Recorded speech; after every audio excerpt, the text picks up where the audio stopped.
Well, hey guys, thanks for watching this video. Just a reminder that we're doing a video to give you all the content we would normally give you in a coach's meeting rather than having you come and meet.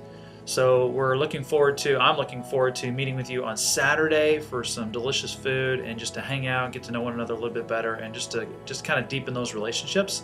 So anything that you hear in this video, feel free to follow up with me on Saturday.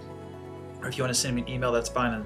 It's fine too. But just wanted to make the most of the time we come together, and I think that's done through relational connection, because all the talking head stuff can be done through a video like this. So hope you enjoy it. Thanks for watching it. So dive right in. The first thing I want to make you aware of is Fortify, Advanced Leader Training. Now, back at Regroup in January, I introduced the concept of Fortify, and we've had a great response. A lot of leaders are looking forward to it.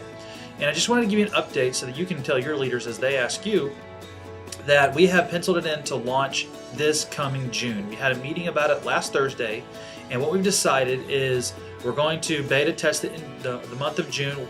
There's one of our classes that may spill over into July or may back up into May, but we have already nailed down the topics. We haven't nailed down the syllabus for each class, but the topics are nailed down, and that is systematic theology. So we're going to do on systematic theology. We're going to do a class on discipleship, the way Jesus did, and we're going to do a class on pastoral care. Now, I know hearing that, you probably think, well, that's supposed to be theological training. That doesn't really sound theological other than systematic. Well, we wanted to make sure we catered to the spectrum. And this is a beta, so we wanted to see, we're going to be watching this very closely to see what our leaders want and what our leaders benefit from. So that's the reason why we wanted to add a pastoral care in there alongside of the discipleship the way Jesus taught and systematic theology. So be looking for that. It's coming in June. You'll have more details as we move forward, but it's happening. It's coming. Next thing is First Things. This is a brand new tool that we created to help those who have just come to Christ. Oftentimes what we're left with at Rush Creek is someone comes to Jesus and they say, what's next? And we say, you need to get into a life group. Well, we want them in a life group. Don't mistake that. We want them in a life group.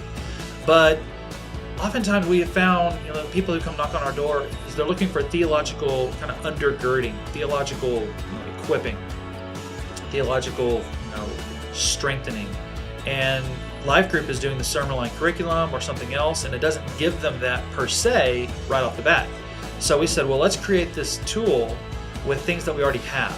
And so the way this will work is it will be a tool that runs in the background of everything that we do, and it will leverage the genius that is the TED Talk,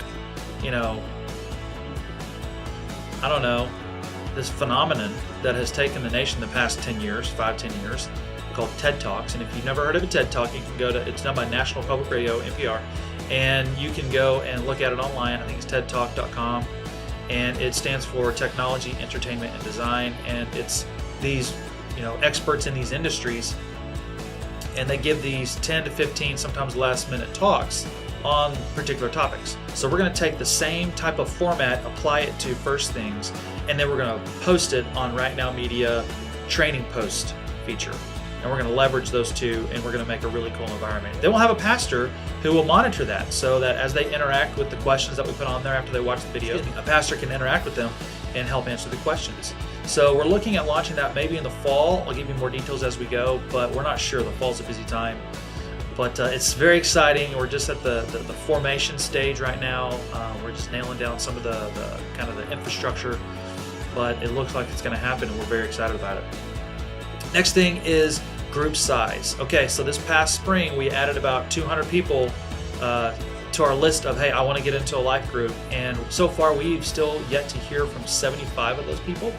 We've reached out several times and they've just not responded, so we're still auditing our list.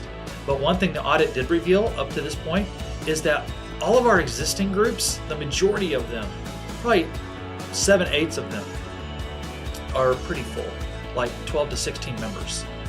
And this is not about, hey, let's get these groups smaller. I'm not talking about that. I'm saying I don't see enough space for newcomers. And that's the problem, is that as Rush Creek continues to grow, I have no idea what we're going to do in the fall. We need to launch 15 to 20 more groups in order to make 150 to 200 more spots.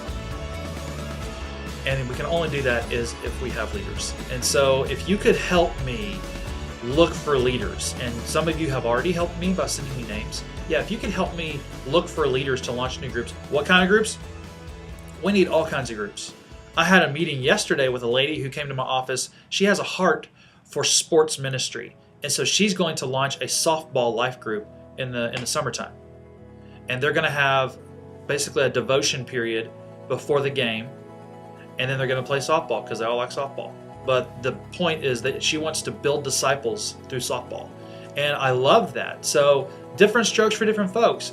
Whatever creative measure that God has given someone to try and build disciples, we want to try to make a life group out of it. So if you know of someone who would be good at leading a life group, who needs to be leading a life group, then feel free to plant that bug in their ear, or just give me their name and I'll reach out to them. But we really, we can't keep going like this. We just don't have any space for people. So we've got to start more groups.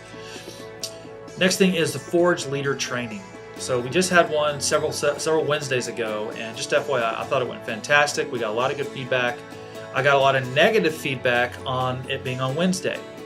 But just to balance things out, I get negative feedback every time I do the Forge because it's on Sunday.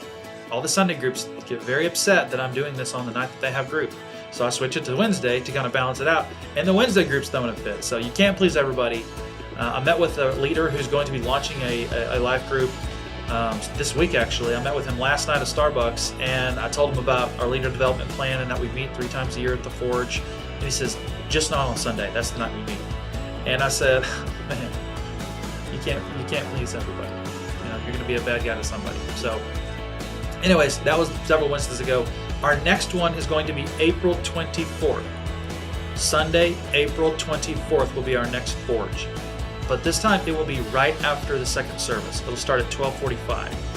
And the reason this is a kind of a different deal is Russ has to leave for the week. His plane leaves at 3 o'clock. And Russ is going to be doing our training that day. Now, this is different because all 3 campus pastors are going to be leading the Forge for their life group leaders that day. Mayor Lagos and Mansfield West will be leading theirs that night. Russ has to leave, so he's going to do ours right after the second service. So from 12:45 to 2:15, we will have the Forge. And it's all about story training. Russ, Marty, and Scott have a deep conviction that Rush Creek does not know how to tell their story. Our life group leaders do. Our coaches know how to tell their story. But our group members, they just have a sense that they need to get better. And so we had the strategy of let's train our leaders how to share, or how to train others to share their story. So Russ is going to come and train our leaders how to share their story so that the following week, it's an open week in our curriculum, leaders can go and share their story. Leaders can go and train their group members to share their story. So just keep that on your calendar, April 24th. I know things come up, but if you as a coach can come, that's just going to make it all the more better. So please make plans to be there. Lastly, our focus remains for 2016, pray, reach, care, empower. Pray, reach, care, empower. Anytime you talk to a leader, ask them how they're doing with the PRCE. Ask probing questions. Pick at them. Don't let them off the hook if they've not done it. Make a point to follow up with them. Give them a date to get better at.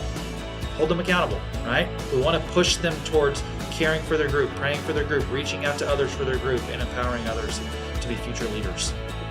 And then finally, I just want to give you an update. Shane and Jennifer Stevens, they've been with us for a long time on the coaching team. Amara, their daughter, is in homeschool now as a senior, and she's about to graduate. And they felt it was the right time for them to move up to where Shane, closer to where Shane works. He works in North Dallas, and so they've moved up to the South Lake area. Very sad to see them leave, but they are no longer coaches with us.